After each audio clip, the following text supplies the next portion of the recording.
Le 4 janvier 1936 paraissait dans le toujours excellent Je suis partout la critique de François Vineuil consacrée au film Merlus, texte intégral. On consacre en ce moment, sur les boulevards, un programme entier à M. Marcel Pagnol. Laissons de côté Cigalon, c'est une farce trop marseillaise pour notre goût. Et M. Pagnol, pour rehausser le genre, fait du Rostand en prose. Il y a là une recette des pieds-paquets qui est le pendant des tartelettes amandines de Cyrano. Il y a chez M. Pagnol toute une part de verbalisme méridional qu'on ne lui connaissait pas à l'époque de Marius et de Topaz, et qui perce d'une façon inquiétante dans ses dernières productions. Merlus, par contre, est une histoire adorable, celle d'un pauvre diable de pion, quinquagénaire, borgne, laid, sale, devenu la terreur des lycéens en même temps que leur souffre-douleur. Le soir de Noël, il a la garde des mauvaises têtes, des orphelins, des fils de grue et d'escrocs, de tous ceux pour qui il n'y aura pas de vacances. On met sournoisement un pique-cul sur son fauteuil. On organise un monôme invisible sous ses fenêtres. Mais au dortoir, le lendemain, ces petits tyrans trouvent dans leurs souliers de naïfs cadeaux. Un aéroplane, un livre d'images, 4 paquets de Celtic pour les rétos qui fument dans les coins. Merlus a joué au Père Noël, ce qui lui vaudra d'ailleurs une semonce de l'administration laïque. L'idée est charmante. La prose est cette fois du meilleur Pagnol, attendri, savoureux.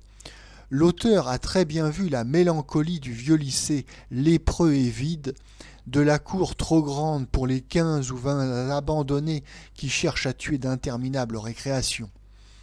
Par malheur, la technique reste obstinément enfantine.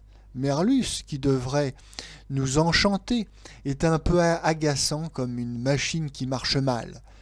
Le texte et l'image n'étant jamais fondus. Le film paraît 2 fois trop long. Il est bien dommage pour son beau talent que M. Pagnol s'entête dans un malentendu, qu'il ne veuille plus faire de théâtre et se refuse à apprendre le cinéma, qu'il tient pour une vulgaire lanterne magique. Merlus 1935, un film de Marcel Pagnol assisté de Arnaudy, film qui fut tourné en 2 fois, Pagnol n'étant pas satisfait du premier enregistrement sonore, avec dans les rôles principaux Henri Poupon et Rélis, ainsi que toute une série de jeunes adolescents, puisque le sujet est le suivant. Un professeur de lycée, Merlus, subit les tracasseries des jeunes étudiants qui le chahutent sans comprendre l'affectueuse sollicitude qui se dissimule sous l'aspect sévère et rébarbatif de leur maître. François Vineuil remarquait fort justement que Marcel Pagnol ne faisait pas à proprement parler des films cinématographiques. Ce sont des dialogues photographiés. Bon, c'est son génie propre, il faut respecter ce mode de narration, d'autant plus qu'il s'agit encore là d'un petit chef-d'œuvre de Marcel Pagnol, donc c'est au spectateur à s'adapter à cette manière très particulière de raconter les histoires. Et comme le disait également François Vineuil, c'est vrai que tous ces films qui traitent à l'enfance, et là c'est le monde du lycée, tous ces films qui traitent de l'enfance avec des interprètes jeunes et spontanés, et il est difficile de louper son film, tant les enfants sont spontanés et sincères dans leur interprétation, et on est très vite touché par l'argument. On est sensible réellement à cette ambiance qui se crée. Et il est exact que ce malheureux Merlus, qui est un modeste surveillant, cache sous un aspect austère et rébarbatif un cœur gros comme lui. Et ce conte, c'est presque un conte, oui, c'est presque un conte de Noël.